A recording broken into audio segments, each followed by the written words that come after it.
Motilal Oswal mutual fund के fund manager Gautam Sinha रोय साहब हमारे साथ कार्यक्रम में शामिल हो रहे हैं। गौतम जी, स्वागत है आपका सीएनबीसी आवाज़ पर। बड़ी चिंताएं थी पिछले हफ्ते तक, ये हो जाएगा वो हो जाएगा, ब्रेक्जिट, उसके बाद दुनिया पूरी मतलब क्या क्या नहीं हो सकता है, वो सब सोच रहे थे लोग बाग। लेकिन हम तो अब जब एक हफ्ते बाद हैं तो नए साल भर की ऊंचाइयों पर ट्रेड कर रहे हैं। मूड माहौल पूरा बदल चुका है। क्या हो गया सर ऐसा अचानक से इतनी तेजी?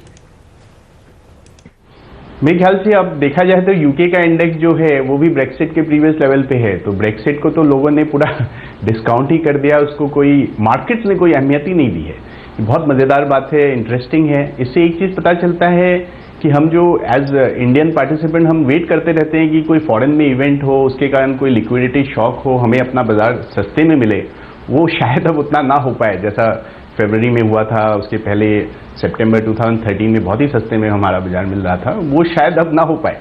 इसका एक कारण ये भी है कि डोमेस्टिक फ्लोज जो आ रहे हैं बाजार के अंदर वो बहुत स्ट्रांग हैं।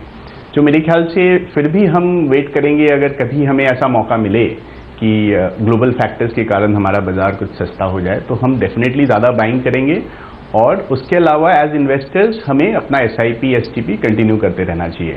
मार्केट का लेवल ज़्यादा है बट ऐसा कुछ खतरनाक ज़्यादा नहीं है कि यहाँ से रिटर्न एक्सपेक्टेशंस बहुत कम हो जाए। यहाँ से भी अगर आप इन्वेस्ट करते हैं तो रिटर्न एक्सपेक्टेशंस आपके अच्छे ही रहने चाहिए।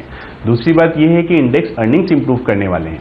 3 साल तक इंडेक्स का अर्निंग्स जो था वो फ्लैट था और अभी वो इम्प्रूव करने वाला है, तो कहीं ना कहीं वैल्यूएशंस भी ओवरशूट करेंगे ही।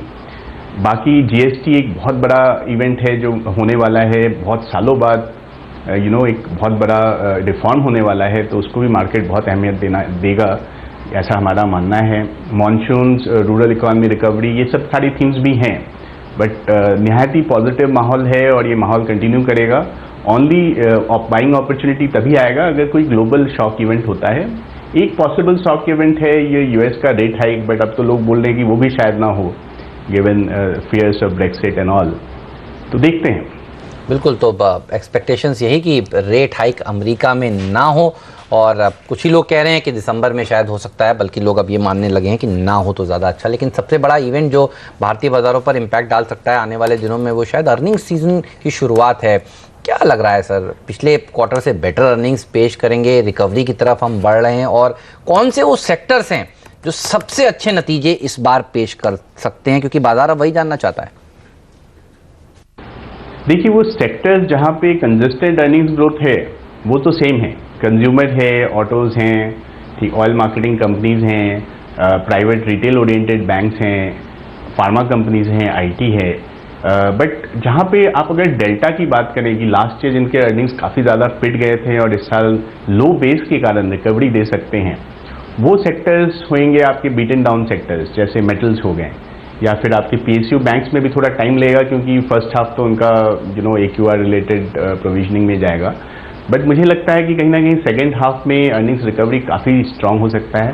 बेस बहुत ही फेवरेबल है, लो है, तो ये earnings recovery story will be the main story इस साल का। FY17 में अगर आप देखें तो it should be the story of earnings recovery, provided कि कोई नया सरप्राइज ना आ जाए, जैसे लास्ट ईयर आया था कि ग्लोबल कमोडिटी क्रैश हो गया था या फिर AQR रिलेटेड प्रोविजनिंग हिट्स आ गए थे। इस साल मुझे नहीं लगता है कि ग्लोबल कमोडिटी का माहौल ऐसा है कि फिर से एक क्रैश आने वाला है। रादर वी आर सीइंग कि स्टेबल कमोडिटी रेजिम है, which is very good for our index earnings. और दूसरा, एक बार ये AQR रिलेटेड प्रोविजनिंग निकल जाता है PSU बैंक में से, तो वहाँ का भी अर्निंग्स बेस से ऊपर ही जाएगा। सो ये दो चीज़ें बहुत इंपॉर्टेंट है अर्निंग्स के लिए। बाकी तीसरा चीज़ जो सबसे अहमियत रखता है मेरे लिए वो है डिमांड ग्रोथ। अभी हम डिमांड ग्रोथ देख रहे हैं बट सिलेक्ट सेक्टर्स में देख रहे हैं। कुछ सेक्टर्स हैं जैसे कोड इंडस्ट्रीज़ में आपने डेटा देखा है कि बहुत ज़्यादा ग्रोथ नहीं है। तो जब तक डिमांड ग्रोथ बहुत ज़्यादा ब्रॉड बेस नहीं होता तब तक मेरे ख्याल से इंडेक्स अर्निंग्स ग्रोथ बहुत ज़्यादा तेज़ी में नहीं आएगा, but it will be more of a recovery from a low base. तो हमें अगला चीज़ जो चाहिए इकोनॉमी में वो है demand growth, broad based demand growth. ठीक बात है। अच्छा, एक जो मैं सुबह सुबह खुलते ही देखना मिलता है डॉक्टर रेड्डीज इतना मजबूती के साथ क्यों खुला है, उसका रीज़न अब समझ में आया। खबरें जो आ रही है वो ये है कि डॉक्टर रेड्डीज के 2015 में जो प्लांट इंस्पेक्शन किए गए थे, उन प्लांट पर जो डॉक्टर रेड्डीज ने काम किया वो ये बता रहे हैं कि 90% कामकाज पूरा हो चुका है। अब अगले महीने शायद वो USFDA से एक मीटिंग के लिए परमिशन मांगने जा रहे हैं कि हम सारी जो दिक्कतें हैं आपकी वो दुरुस्त कर चुके हैं। शायद ये 4 प्लांट्स को लेकर बात थी तो वो दुरुस्त कर चुके, तो बाजार इससे खुश होता दिख रहा है कि चलिए डॉक्टर रेड्डीज के लिए यूएस एफडीए की जो तलवार लटकी थी, ये बड़ी इंटरेस्टिंग बात दिख रही है मुझे पिछले कुछ दिनों से।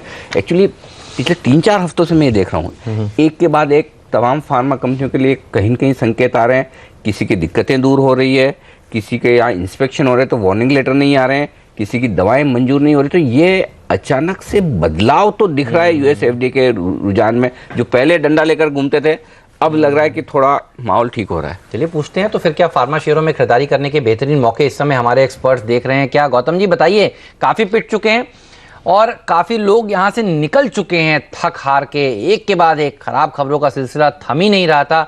खरीदना चाहेंगे इस समय फार्मा कंपनियों को, और कौन सी फार्मा कंपनियां आपको अच्छी लग रही हैं इस समय?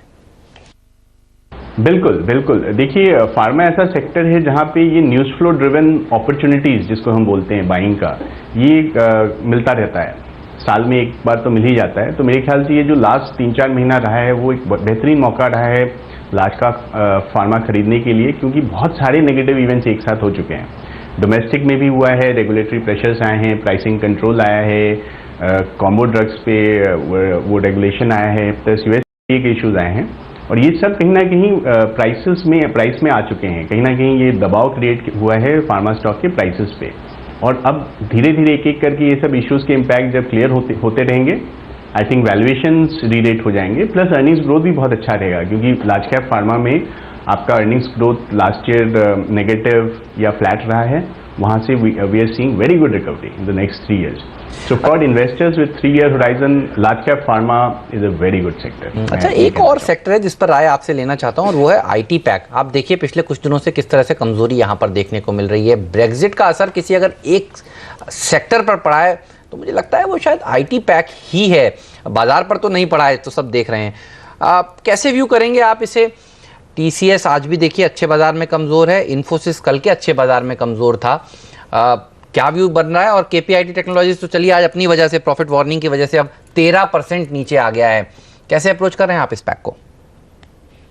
ये ब्रेक्सिट के कारण नॉइज बहुत था। अगर आप पूरे न्यूज़ मीडिया में देखें, कहीं भी देखें, तो ब्रेक्सिट बहुत नॉइज था, एंड लोग खोज रहे थे कि ब्रेक्सिट का कहाँ पे इम्पैक्ट आएगा। तो जाहिर सी बात है, because of business in UK, because of the currency impact, लोगों को लगा कि चलो ये आईटी है जहाँ पे ये इम्पैक्ट दिख रहा है, और काफ़ी हद तक सेलिंग वहाँ पे ही हुआ है।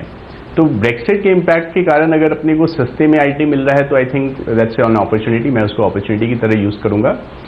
But IT as a sector का रुझान बहुत ज़्यादा अच्छा भी नहीं है, क्योंकि डॉलर ग्रोथ जो मेन मुद्दा रहता है आईटी कंपनीज के अंदर, वो बहुत ज़्यादा स्ट्रांग होते हुए दिख नहीं रहा है।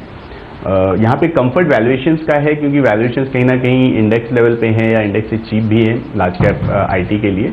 बट ग्रोथ पर्सपेक्टिव से मुझे नहीं लगता है कि बहुत स्ट्रांग ग्रोथ की उम्मीद करनी चाहिए आईटी से। अगर रुपया डिप्रिशिएट कर जाता है तभी इन कंपनीज में बहुत ज़्यादा अर्निंग्स ग्रोथ आ सकती है। अदरवाइज मेरे ख्याल से this will be a low return kind of sector, a moderate return kind of sector. बहुत बहुत शुक्रिया गौतम जी आपका हमारे लिए वक्त निकालने के लिए और हमारे दर्शकों को बाजार और तमाम सेक्टर्स पर अपनी राय देने के लिए। 170 अंक ऊपर है सेंसेक्स और निफ्टी पर